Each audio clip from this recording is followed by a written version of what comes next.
Hey everybody, this is Riker Rider, and welcome back to Let's Play The Legend of Dragoon.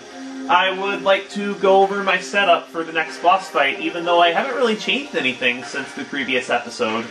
But for completion's sake, I may as well go over it. I'm using Hashel and Kongal here, because Wendigo uses only, I believe Wendigo, no, he does have one magic attack that he'll use. Even though Wendigo is weak to fire, he uses Fatal Blizzards as a counter to magic, and that can get really annoying if you're using a party like this. So I would just recommend using all physical attacks on him. He can't use any status ailments on you. So I think the best way to go is just maximize your attack strength. Wendigo is water elemental, so the Heat Blade on Dart is still optimal. I'm probably going to take the Heat Blade off of Dart after this fight, but it's still useful here. Power Wrist to augment his attack. Hashel still has the War God Sash because there's really no good accessory to put on him besides another Power Wrist or something that raises attack strength. And Hashel really needs to work on getting his SP up. And my third party member is Kongal with the Bandit's Ring. Phoenix Plume to help his magic defense more than the status protection, because the status protection isn't particularly relevant. I don't think I'm going to go Dragoon in this fight at all. And if I do, it'll just be for Dragoon editions, because I would rather not have him use his magic counterattack.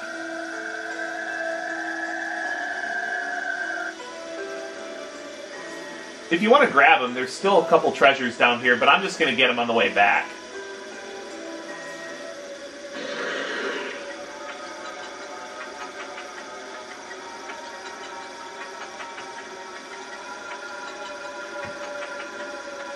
Well, if they're cold, then yeah. If they live in cold places, then yeah, they're very instinctive. The thing I don't like about the way this boss is introduced is it's not even shown on screen. It's just like, okay, roar, line from party member, roar, line from party member, boss fight. Anyway, this is Wendigo. He has a boatload of HP. There are two ways you can take this guy out.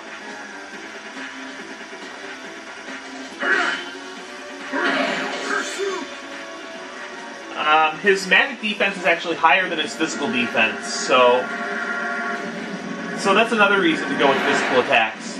This is going to hurt Kongal badly. That's his magic attack. Now he's got a physical attack as well.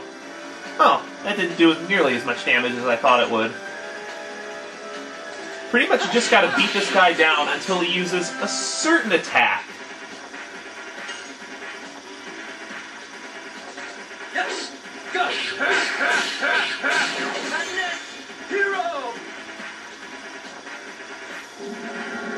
And it's not that one. Okay, this won't be too bad. This isn't his magic attack that he uses. That's non-elemental, so it won't do that much. Here's his physical attack. Shouldn't do that much either, especially not to Hashel. Yeah, that's not bad either.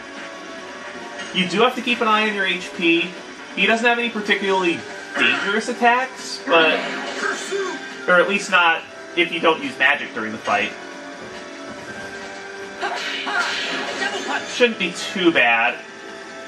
12,800 HP, but you won't have to go through all of it for reasons that I'll bring up when we get there.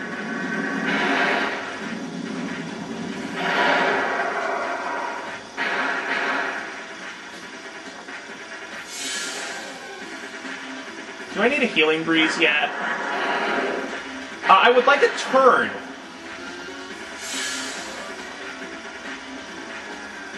Yeah, I think I am going to have the healing breeze here.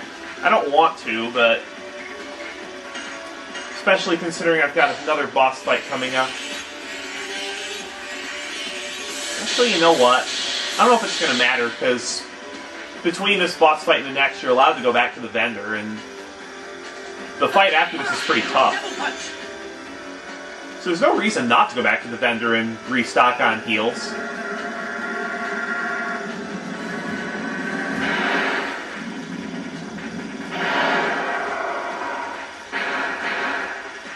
As I was saying before, he does have multi-targeting magic, but he'll only use it as a counter to magic.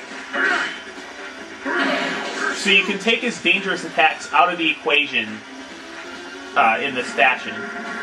He hasn't used the attack I want him to, though.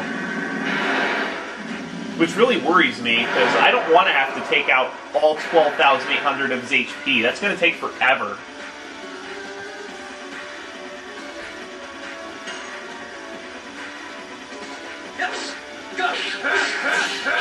And it goes without saying that if for some reason you have Dart's Madness Hero maxed here...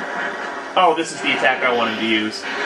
He will, at times, assimilate a party member and then bring out 2 snow cannons. These guys use water elemental magic attacks on your party members, and because you only have 2 party members, it can be kind of difficult taking them out. And Hashel's really low on HP, so it's Healing Fog time. Maybe I should have brought one more of those to the fight.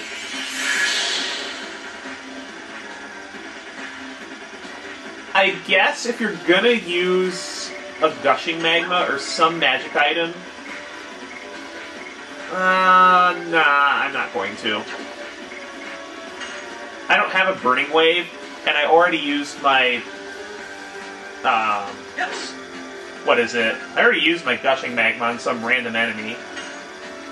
One that was really annoying, but... random enemy nonetheless.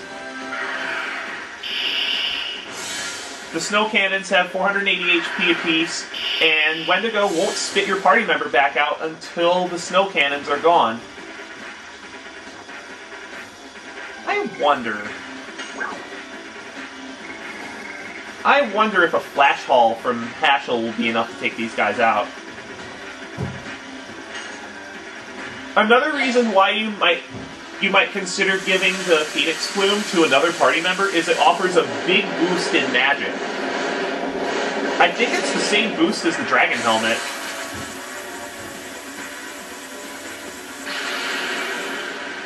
Is it enough? Yes, it is enough. Awesome. Now, one thing he does when he spits the party member back out is notice his ribcage is open. Now you can attack Wendigo's heart. Yes. Go. Hero. But you'll only be able to do it once. At first, when I first played this fight, I thought Wendigo's heart stayed open until he got his turn. But that was all coincidence. His heart only has 3 HP, and you do 1 damage to it every time, so after he assimilates the party member and you take out the snow cannons, you deal 1 damage to his heart and his heart closes. Do that 3 times and you win the fight. The only reason I'm really attacking Wendigo to deal normal damage to him is, is for addition practice, because all 3 of these party members desperately need the addition practice.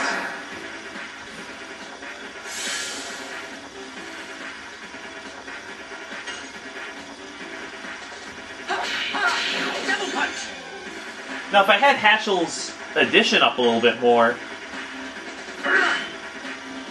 of course I haven't been using him as much as I should, really.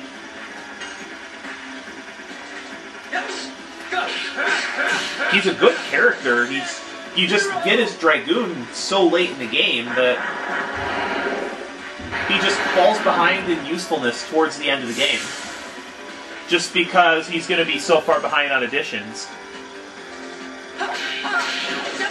And this is part of the reason why, before I really understood the game, I just used Al and Rose the whole way through, because they were the first 2 party members to get their Dragoons, and Rose has very few additions, so if you use her for the entire game, it's entirely possible for you to have her final addition by the time you get to, like, the 3rd CD. Not Kongol. I wonder if Dart will be able to take the snow cannons out with I don't have that privilege right now, though, do I? You know what? I think I have to take the risk here. and just use the gravity grabber on him. Because I really do not want to use a magic item with Kongol's turn because his magic just sucks. Now, hopefully this will be enough to take out the snow cannons. Can I get at least 480 game? Cool, that's plenty. And another reason why I wanted to take him out that way as well is so that I could use, so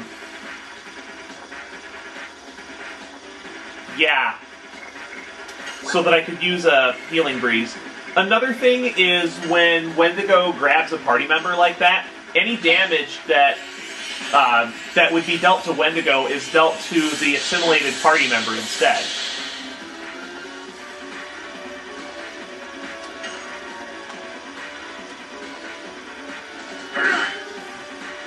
And that's the second hit on the heart. I do have one more magic item to be able to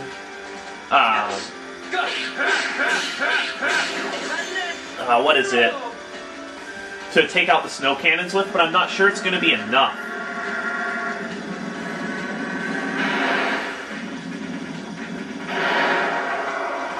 If he sucks up a party member who's low on HP, you won't be able to use the multi-targeting attack items.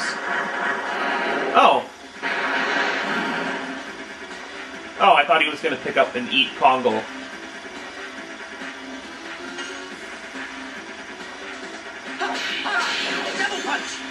Most of the time, you're going to be able to do the 3 damage to the heart before you do the 12,800 damage to Wendigo himself.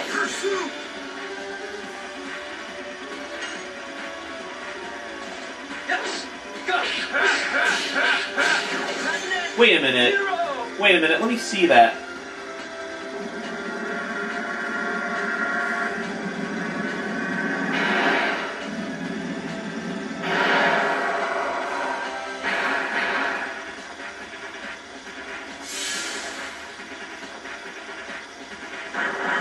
Can I get a turn, at least, so I can check this out? Is his speed even really that high? Not really. Oh, in this game it's Wendigo. Interesting. I've seen the name of this creature spelled several different ways.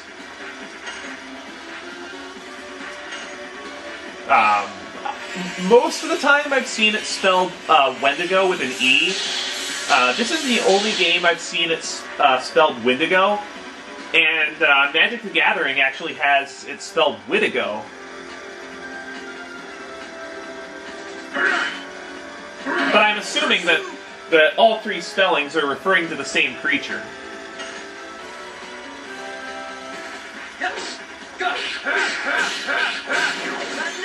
And the silly thing is, the Wittigo isn't even depicted on a creature card. It's actually depicted on a 6-cost aura. Yay! 6-cost auras from Cold Snap.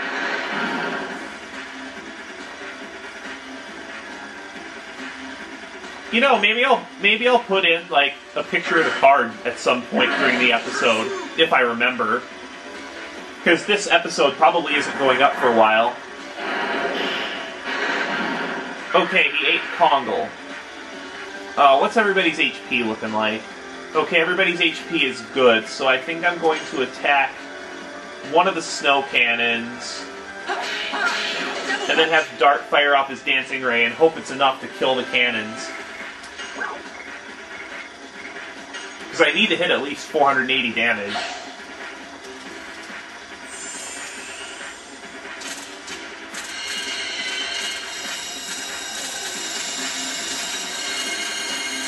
$224. Oh wow, just barely enough. Huh? Do the pair of snow cannons actually share the same health bar? I think they might.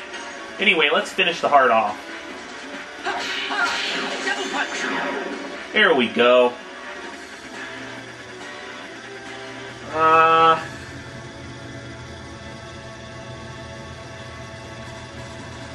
Huh, I must have missed that in my notes.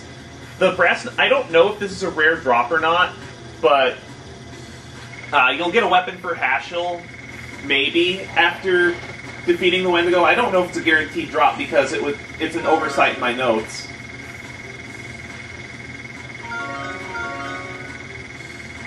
Yay, levels! And we're definitely going to get the Moonstrike edition after the next boss fight. Lots of people leveling up here.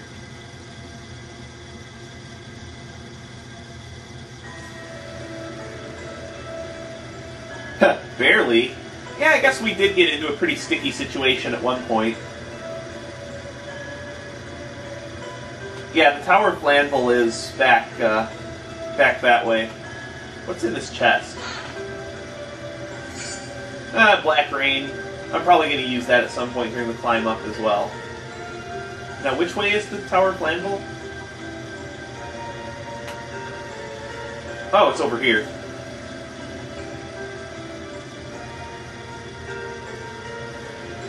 Are there any more items back here? Oh, I see one. But I don't want to go back to the other screen game. But it looks like we're going to get into some combat before we get to that chest.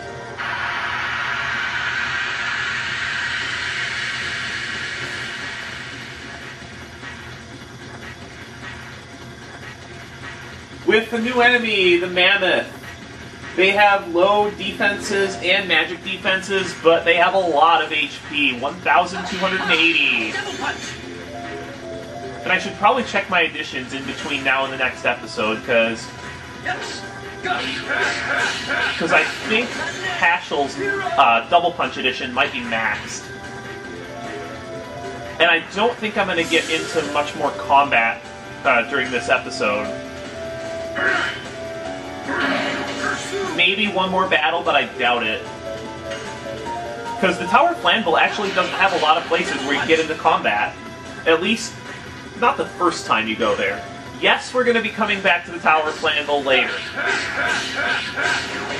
Well, you don't have to, but I have to, because I'm OCD like that.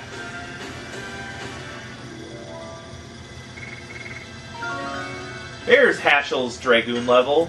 And he gets the Thunder God spell, which is basically a Thunder Elemental version of Dart's Final Burst.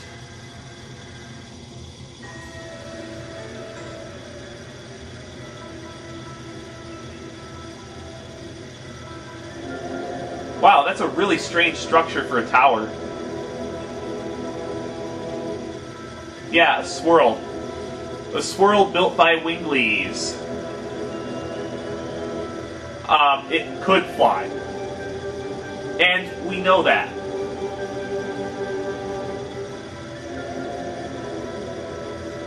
So the fate of the world is in our hands. If we don't stop Lloyd here, he's going to unleash the power of the divine moon objects and presumably destroy the world. But we have time to go raid this chest for a Rave Twister.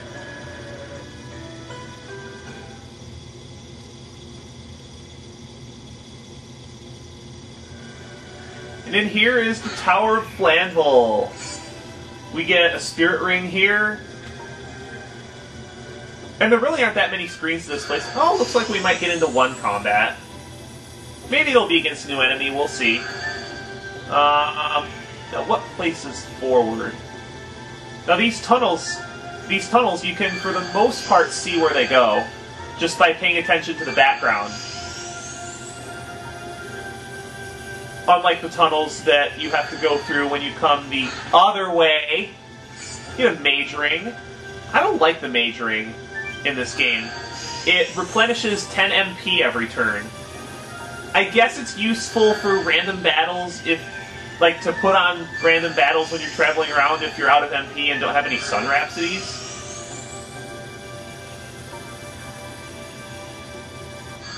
Alright, here's the top of... Well, this isn't the top of Flanvel Tower, but it's basically the last floor before the,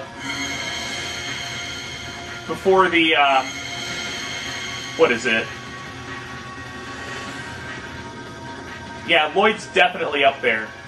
And he's got nowhere to run. we're going to end this here. There's a save point there if you need it. And remember that teleporter and this room for later, because I'm going to be coming back here off screen much later. Like, halfway through Disc 4, I'm going to be coming back here. There's a save point here if you need it. And I think I'm actually going to use that. And you know what? I'm actually going to save a backup here, because you guys might want to see some special stuff that goes on with the Lloyd fight. Because obviously we're fighting Lloyd. So I'm actually going to make a save over here. And yeah, this is probably a good place to stop the video, because a lot of important plot stuff is going to happen next time, and a difficult boss fight is going to be happening next time. So, I think that'll about do it for this video. During the next video, we are going to fight Lloyd and attempt to recover the Divine Moon objects. See you guys later!